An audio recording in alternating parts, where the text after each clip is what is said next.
Hello everyone, I'm Saachi Chugh, and today the topic of my presentation is role of nesfatin-1 in feeding and reproductive circuits of the maternal mouth-brooding cichlid fish Astatotilapia burtoni.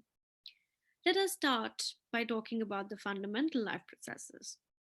We all know that there are different life processes carried out by organisms such as feeding, reproduction, gamete production, courtship displays, and parental care.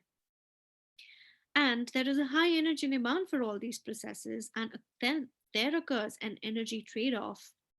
For example, organisms allocate energy towards the different processes depending upon the need. Talking about the trade off carried out during parental care, we see that there is an increased feeding in some mammals while caring for the young ones, and there is a reduced feeding in some fish, amphibians, and reptiles. Then the question arises, how does the body know when to use the energy and for what? We have two powerful systems, the nervous system and the endocrine system, which work together to carry out the trade off. But knowing it isn't enough. What are the mechanisms behind the allocation of energy for feeding at one point and reproduction at another? These are the questions that still need to be answered. We do know that there are different signaling molecules which regulate feeding and reproduction. Talking specifically about feeding, we have orexigenic and anorexigenic. We have a fair knowledge about the different signaling molecules. However, nesfatin-1 is a new hormone, and there are so many questions that still need to be answered about it. Nesfatin-1 is an anorexigenic hormone which was discovered in rats in 2006. It's a fragment of the nucleobindin-2 prohormone encoded by the nucleobindin-2 gene, and it's regulated by the central and the peripheral systems. Here we see a diagram where nesfatin-1 is produced by the gene nucleobindin-2 along with nesfatin-2 and 3, but only nesfatin-1 is known to have anorexigenic activity. But how does the regulation happen? That still needs to be answered. Now, since you do have a fair idea about what nesfatin-1 does, let's talk about the hypothesis of this research, which is to test whether nesfatin-1 plays a role in regulating metabolic and reproductive states of burtoni. You would ask, why are we choosing burtoni as a model organism? Well, the answer lies in its reproductive cycle. Female cycle between a gravid ripe with eggs feeding state while preparing to mate, followed by a forced starvation state while they carry a clutch of 20 to 50 developing young in their mouths for 2 weeks. Thus, high food intake is associated with ovarian growth in gravid females. The starvation is associated with parental care in the form of mouth brooding. So the question is, what is regulating these different feeding states?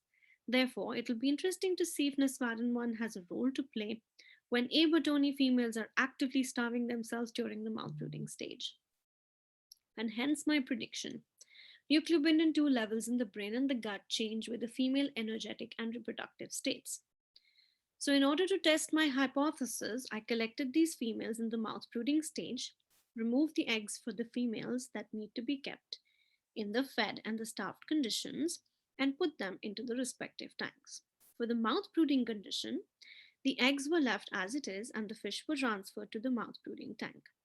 These fish were in their respective tanks for 12 days because the normal brood cycle for these fish is 12 days. Then they were dissected on day 12 to collect the brain and the gut tissues.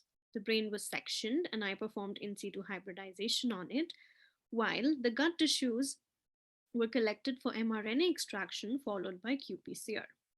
It is important to note that these different female groups would allow me to tease apart any differences due to parental brood care versus metabolic conditions. Further, I looked at the nucleobindin-2 positive cells in the brain of burtoni and saw that there were nucleobindin-2 positive cells in the GTN, NLT, the different regions of the preoptic area, N, MMP, NPMP, and NPPP, and MLF, as well as the pituitary. Interestingly, these regions where nucleobindin-2 is found in burtoni is analogous to mammals, especially NLT, which is known to regulate feeding in mammals and fish. Now I address the question, how do nucleobindin-2 neurons differ in females of different energetic states?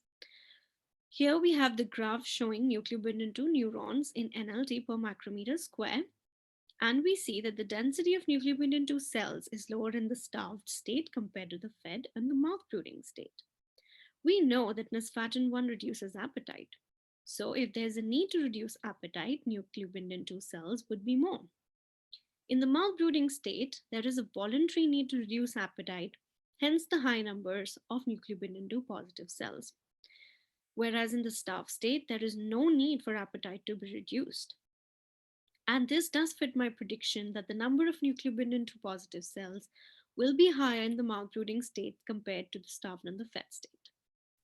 Further, I looked at nucleobindin 2 mRNA presence in a burtoni gut, and we see that it is present in the different gut tissues.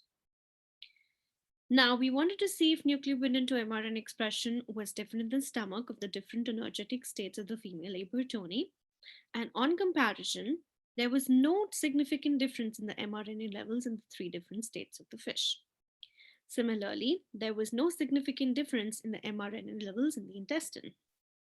In case of liver, there is a significant difference in the nucleobindin 2 levels of the fed and the starved in the mouth brooder and the starved groups. As it is different from what has been initially predicted, it could be because of the involvement of nucleobindin 2 in the HPG axis of this fish, reducing the ALH levels and oocyte maturation in the starved fish. Hence the summary.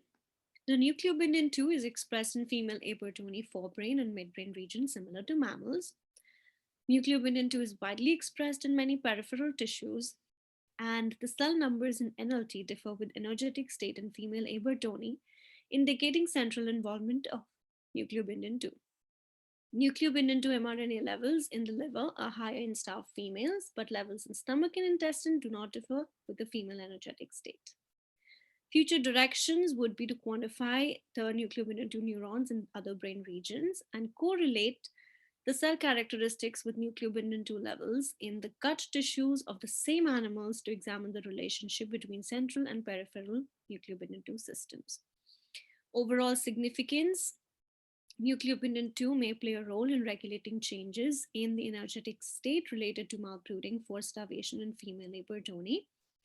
Evidence that nucleobindin 2 has a role in central and peripheral regulation of energetic and reproductive states via different mechanisms in different organisms, and it has drawn attention as a new therapeutic agent, especially for the treatment of obesity and diabetes mellitus. I would like to thank everybody, especially my advisor, Dr. Maruska, and all the Maruska lab members. Thank you